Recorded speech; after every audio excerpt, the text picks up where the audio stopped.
So for this week's lab, we work on Shack-Cube interferometer. So Shack-Cube is essentially a concave lens attached to a beam splitter.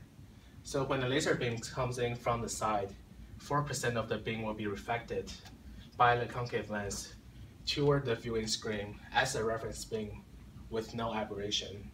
The rest of the beam will transmit it through the concave lens, hit the test components where the aberrations are introduced, reflected back toward the viewing screen, and interfere with the reference beam to form fringe patterns. So the concave lens is concentric to the rear surface of the beam splitter. So when the test component is added, to find the null of the fringe, it's really important that the test component is also concentric to the same point. So that way no extra OPD will be introduced to the system. As for the degrees of freedom of the test components, to add defocus, you translate the test components in Z direction, and to add tilt, you translate it in X and Y direction. So unlike a shared plane interferometer that measures the difference in wavefront error function, a Shack-Cube interferometer measures the wavefront error directly. So if there's defocus in the system, for a Shack-Cube interferometer, there will be concentric circular fringes with decreasing spacing, and there will be straight line fringes for a non-wedge shear plate interferometer. This week we had to build a Shack-Cube interferometer. To make this, we had a Shack-Cube, which was basically a polarized beam splitter, except one side has a reference surface, a laser, and our test optic.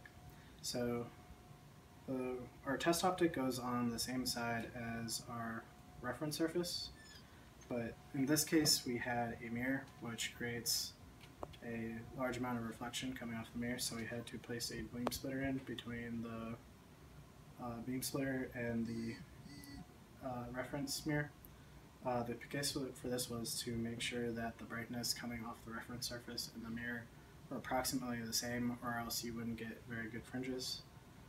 To align these, you could try to align the dots at the edge of the Shack-Cube, but this only tells you that the two surfaces are aligned spatially. It doesn't tell you if the surfaces are aligned angularly. So we have to drop an eyepiece into place to create the two dots on the screen. If we can align these two dots, then we will be both angularly and spatially aligned. It was slightly easier to work with the dots while they were slightly inside of focus, because it created two rings that were far easier to align than it was two bright points.